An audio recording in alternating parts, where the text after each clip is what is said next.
கொண்டு இவனுக்கு வைக்க முடியுதுன்னு சொன்னா அப்ப ரப்புல் ஆலமீனுக்கு நம்ம சைஸை கொண்டே அப்படி சின்னதாக்கி வைக்க முடியாதா? அவன் தந்த மூளையை கொண்டுதான் நம்ம வேலையும் பார்க்கிறோம். அப்ப அது மாதிரிலாம் இருக்கிறதுனால அல்லாஹ் என்ன பண்றான்னு கேட்டா நம்மளை அப்படியே நமக்கு ஒரு நகல் வைத்திருக்கிறான். சுருக்கமா சொன்னா என்னது, நம்மளை நகல் எடுத்து வைத்திருக்கிறான். நம்மளே தான் நம்மளுக்கு இன்னொரு காப்பி எடுத்து வச்சிருக்கான். அது நம்ம தான் காப்பின்னு சொன்னா அதுல மாற்றமெல்லாம் கிடையாது. காப்பின்னா கூட மாற்றம் நீங்க டூப்ளிகேட்ன்றீங்க, அது ஜிப்புன்னு நான் சொன்னேன். காப்பியோட எது சரியான வார்த்தையா இருக்கு? ஜிப் பண்றதுதான் சரியான வார்த்தையா இருக்கு.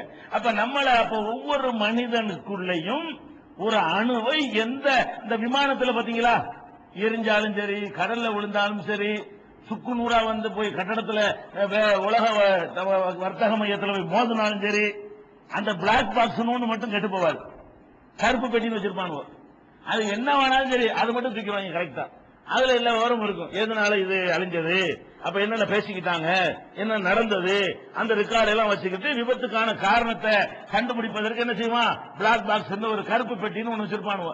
அந்த கருப்பு பெட்டி மட்டும் உடைஞ்சு போகாம, செதஞ்சு போகாம, நெருப்பை தாங்க, வெப்பத்தையும் செக் பண்ணி பார்த்து எவ்வளவு வெப்பத்தையும் தாங்குற மாதிரி, எவ்வளவு அழுத்தத்தையும் தாங்குற மாதிரி, எவ்வளவு இதையும் பிரச்சனைகளையும் தாங்குற மாதிரி என்ன செய்வான் அவன் கண்டுபிடிச்சு வச்சுக்கலாம் மனுஷனை.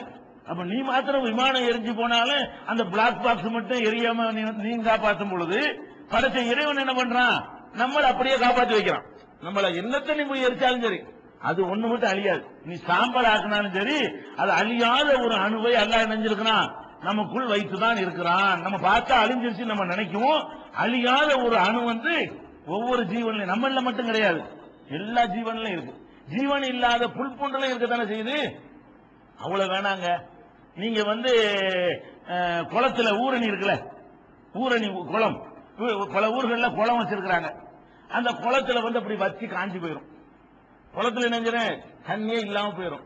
ஒரு வருஷம் மழை இருக்காது, 2 வருஷம் மழை இருக்காது, 3 வருஷம் மழை இருக்காது. மழை வானம் பார்த்த பூமி, ஆற்று தண்ணி கூட இல்ல, வானம் பார்த்த பூமி தான். 4 வருஷத்துக்கு பிறகு மழை பெய்யும். மழை பெஞ்ச பிறகு பார்த்தீங்கன்னா அதுக்குள்ள மீன் எல்லாம் 50 மீன் நிற்கும். மழை பெஞ்சு ஒரு 2 மாசம் கழிச்சு பார்த்தா அதுல தண்ணியே கிடையாது. மீன் யாரு கொண்டாது விட்டா, ஆத்து தண்ணியை விட்டாலாச்சும் ஆத்து வழியா வந்துருச்சுன்னு சொல்லலாம்.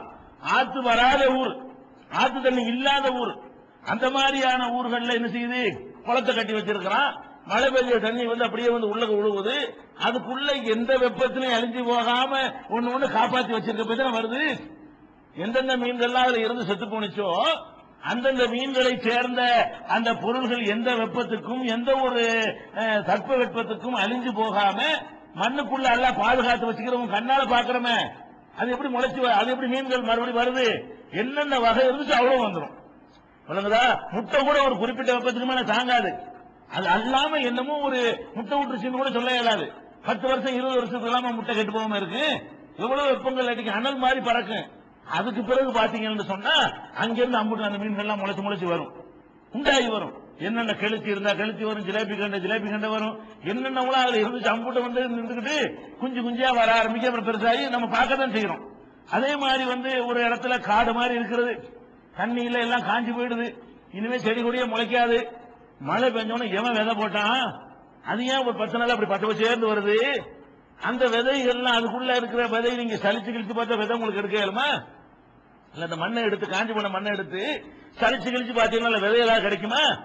நம்ம கண்ணுக்கெல்லாம் தெரியாத ஒரு துகள்கள் அதுக்குள்ள இந்த ஜீவனை அழிஞ்சு போகாமல், வெப்பத்துக்கும் அழியாமல், குளிருக்கும் அழியாமல், தட்பவெட்டுக்கும் அழியாமல், இந்த கால மாற்றத்துக்கும் அழியாமல் அதுக்குள்ள இருக்க போய் தான் அந்த மழை பெஞ்ச உடனே அப்படியே அதை உள்வாங்கிக்கிட்டு ஒளிஞ்சு இருந்து அப்படி பெருசா எடுத்து செய்யுது.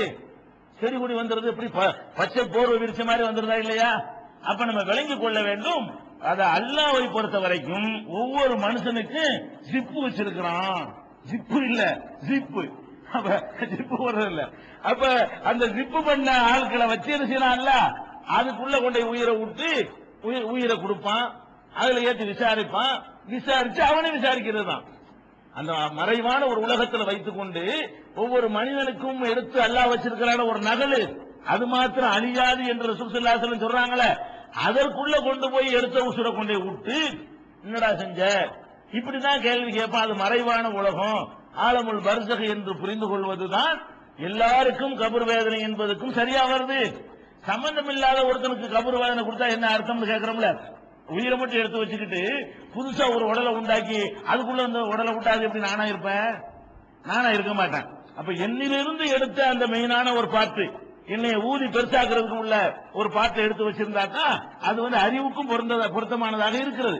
அப்ப இந்த சந்தேகங்களுக்கெல்லாம் புகாரில் இருக்கக்கூடிய இந்த ஹதீஸ் வந்து நமக்கு தெளிவுபடுத்துகிறது. அப்ப எல்லா மனுஷனும் திரும்ப எழுப்பப்படுவதற்கும் அந்த ஒரு வித்தை எல்லாம் மறைத்து பாதுகாத்து வைத்திருக்கிறான். அது மாதிரி வைத்திருக்கிறதுனால அதை வைத்துக் கொண்டு அல்லாஹ் என்ன செய்வான்?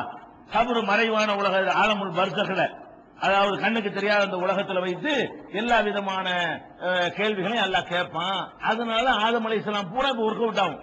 ஆதம் அலைஹிஸ்ஸலாத்துக்கு 50 பேர் வெளியேற்றினான என்ன வெளியேற்றின? ஆதம் அலைஹிஸ்ஸலாத்தை படைச்சு நம்மளை எல்லாம் முதுகுல இருந்து வெளியேற்றினானா? எல்லாம் அங்கே இருந்திருப்போம். நம்ம 50 பேரே இங்கதான் இருந்திருப்போம், அங்கதான் இருந்திருப்போம். 50 பேரை வெளியேற்றினா கூட ஒரு ஸ்பூன்ல இருக்க மாட்டோம், ஒரு ஸ்பூன் அளவு கூட இருந்திருக்க மாட்டோம். அந்த அளவுக்கு சின்ன சைஸ்ல நம்ம இருந்திருப்போம். எல்லாத்தையும் வெளியே போட்டு அலசு பரப்பிக்கு நான் தான ரப்புன்னு நல்லா கேட்டான். அவ்வளவு மைக்ரோ பாயிண்ட்லாம் நம்ம இருந்திருப்போம். அந்த மாதிரி எல்லாம் அல்லாஹ் ரப்புல் ஆலமீன் எப்படி வெளியேற்றினா, இத்தனை பேர் எப்படி வெளியேற்றினான்னு கேட்கிறோமே. எல்லாத்துக்கும் ஒரு நகல் உள்ளது இருக்குது. அதை வச்சுக்கிட்டு தான் அல்லாஹ் என்ன செய்யறான்? திரும்ப திரும்ப நம்மளை எல்லாம் உருவாக்கிறது அவனுக்கு ஈஸியாவும் இருக்குது. அவனுக்கு ஒண்ணும் இல்லாம உருவாக்கலாம். ஒண்ணும் இல்லாம உருவாக்குனா தப்பு செஞ்சவனுக்கு தண்டனை கொடுத்தது ஆவாது. புதுசா உண்டாக்குனான் இறைவனுடைய வல்லமையை தான் காட்டுமே தவிர நம்மளையே திருப்பி படைச்சான்னு வந்தா தான் கரெக்டா இருக்கும். நன்மையை நமக்கு பரிசு தந்தாலும் தண்டனையை தந்தாலும் நம்மளையே திருப்பி உண்டாக்குனா தான் அது நேர்மையா இருக்கும். அவன் வல்லமையை காட்டுவது புதுசு வேற ஒண்ணு படைச்சிட்டு மிதிச்சானா நமக்கு என்ன? வேற ஒண்ண படைச்சு விட்டு அவனுக்கு மிதிச்சா என்ன? அவனுக்கு பாக்கியத்தை கொடுத்தாங்க, நமக்காக கொடுத்தாது அப்படின்னு போயிடும். அதனால அந்த டவுட்டை எல்லாம் கிளியர் பண்ணக்கூடியதாக நபிகள் நாயகம் ஸல்லல்லாஹு அலைஹி வஸல்லம் அவர்கள் இந்த ஹதீஸ் மூலமாக நமக்கு தெளிவுபடுத்துகிறார்கள். இதை நம்ம கவனத்தில் வைத்துக் கொள்ள வேண்டும். அப்ப கபர் வேலை இப்ப கிளீன் ஆயிடுச்சு. வருஷங்கள் பூமி ஒரு அடையாளத்துக்கு சொல்லிக்கிறோம். அது நீங்க எரிச்சாலும் எந்த வகையும் வீணாவெல்லாம் போவாது. அது ஒண்ணு காப்பாற்றப்படும். ஒவ்வொரு மனுஷனிடம் இருந்தும் முக்கியமான பார்த்து அது காப்பாற்றப்படும். அதுதான் அவன், அதுதான் அவனுடைய டூப்ளிகேட், அவனுடைய நகல் அவனே தான். அவனுக்கு இன்னொரு வடிவம், அவனுடைய சின்ன வடிவம் அப்படிங்கிற அடிப்படையில் நம்ம புரிந்து கொள்ள வேண்டும். அடுத்ததாக இந்த கபர் வேதனை இப்ப வருவோம். இப்ப கபர் வேதனைங்கிறது பரிசுக உலகம். நம்ம கண்ணுக்கு தெரியாத தோண்டிலாம் பார்த்துக்கிட்டு இருக்கக்கூடாது. கபருக்குள்ள இருக்கான் அடக்கிட்டு உள்ள என்ன நடக்குதுன்னு பாக்குறதுக்கு அவங்க கேமரா வச்சுட்டு வந்தாலும் தெரியாது. இந்த காலத்து நவீன காலத்து வீடியோ கேமரா வச்சுட்டு வரலாம். உள்ள அடக்கும் போது உள்ள வீடியோ கேமரா வச்சு வெளியே வந்துகிட்டு டிஸ்பிளே பண்ணி பார்த்தா தெரியுமா? இந்த ஸ்கோப்பை வெளியே மாட்டி விட்டு உள்ள என்ன நடக்கும் பார்ப்போம். ஒன்னும் நடக்காது, ஒண்ணுமே வராது. இங்க நடந்தா தானே அது அல்லாஹ் ரப்புல் ஆலமீன் வந்து அவன் படைச்சவனுக்கு ரொம்ப லேசான விஷயங்கள். அவன் வேற ஒரு உலகத்துல வச்சு எந்த கேமராக்களும் போகாத ஒரு இடத்துல வச்சு அல்லாஹ் செய்யறானே தவிர, ஆனா கபர் வேதனைங்கிறது கண்ணுக்கு தெரியாத ஒரு உலகம். பர்சகுன்ற அந்த வார்த்தையில் அழகான வார்த்தை எல்லாம் யூஸ் பண்றான். இந்த பர்சகுங்கிற இன்னும் சொல்ல போனா பர்சக புரிஞ்சுக்கிறதுக்காக சொல்றேன். கடல்கள் சங்கமம் ஆகுதுல, 2 கடல்கள் சங்கமம் ஆகுது. சங்கமிச்ச உடனே என்ன ஆகுதுன்னா 2 கடலும் பக்கத்து பக்கத்தில் ஒட்டிக்கிட்டு இருக்கும். ஆனா 2 கடலுடைய தன்மைகள்ல வேறுபாடு இருக்கும்.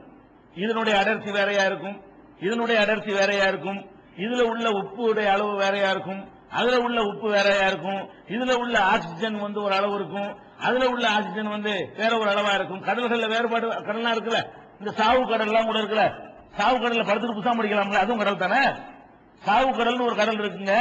அப்ப சாவு கடல் என்ன பண்ணிக்கலாம்? நம்ம அப்படி படுத்துக்கிட்டு புஸ்தகம் படிக்கலாம், உள்ளுக்கு மூழ்க மாட்டோம். ஏன் மூழ்க மாட்டோம்? அது உப்பு அதிகமா இருக்கிறதுனால அது அடர்த்தியா போயிடும். நம்மள அமுக்காது. நம்மளை விட வெயிட் கூட, நம்மளை விட வெயிட் கூடுன பொருள் நம்ம வந்து உள்ள போவோமா? இந்த பலகையில உட்கார்ந்து நம்ம உள்ள போக மாட்டோம். ஏன்? இது நமக்கு மேல வெயிட் கூடவா இருக்கு, அழுத்தம் கூட, திட்டம் கூட. அப்ப நம்மளுக்கு மேல திட்டம் கூடி போச்சுன்னு சொன்னா அப்ப என்ன செய்யாது? நம்மள மூழ்க வைக்காது. கட்டல படுத்து கிடக்குறீங்க, உள்ளுக்கு போக மாட்டேங்கிறீங்க, உங்களை விட திடமா இருக்கிறதுனால. அப்ப இந்த சாவு கடல் சொல்லக்கூடிய கடல்ல என்ன நடக்குதுன்னு கேட்டா அதனுடைய தண்ணீர் எல்லாம் குறைஞ்சு போய் உப்புடைய அளவு அதிகமாயிடுது. உப்பு ஜாஸ்தியா இருக்கும் பொழுது உப்புல படுத்த நம்ம என்ன செய்வோம்? உப்பு மூட்டையில படுத்தா, உப்பு மூட்டையை விரிச்சு உப்பு விரிச்சு உப்புல படுத்தா உள்ள அமைக்கிறோமா நம்மள? அது மாதிரியான கணம் வந்து நம்ம பாடி எவ்வளவு அழுத்துமோ அதை விட அதனுடைய கணம் ஜாஸ்தியா இருக்கிறதுனால அதுல நம்ம மிதக்குவோம். அப்படி காலை படுத்து புஸ்தகம் படிப்பாங்க, அது படம் எல்லாம் போட்டிருப்பாங்க. அதுவும் கடல் தானே. அப்ப கடல்களுக்கு மத்தியில வந்து பலவிதமான கடல்கள் இருக்கிறது, ஒவ்வொன்றுக்கு வேறுபாடு இருக்கிறது. சில நேரங்கள் அந்த கடல்கள் வந்து ஒன்னோட ஒண்ணு சேரும். அதை பத்தி அல்லாஹ் குர்ஆன்ல சொல்லும் பொழுது மரஜல் பஹரைன் யல்தகியானி பைனஹுமா பர்ஸகுன் லா யப்கியான், 2 கடல்கள் ஒன்றோடு ஒன்று சங்கமிக்கின்றன, 2க்கு மத்தியில பர்ஸக் இருக்குது. ஒன்றோடு ஒன்று கலந்து விடாதுங்கிறான் அல்லாஹ். ரெண்டு கடல் ஒன்னா இருக்கு, இது தனியா இருக்கு, அது தனியா இருக்கும். எந்த சோதனைக்கு நீங்க உட்படுத்தினாலும் சரி அந்த கடலுடைய அடர்த்தி தனியா தான் இருக்கும். போட்டு முட்டிக்கிறோம், மோதிக்கிறோம், அலை அடிக்கும், என்னென்னமோ நடக்கும், கலக்காது. நம்ம எண்ணெயும் தண்ணீரையும் ஒரு பாட்டில கலந்து குளுக்குன்னு குலுக்கிட்டு கீழே வைங்க,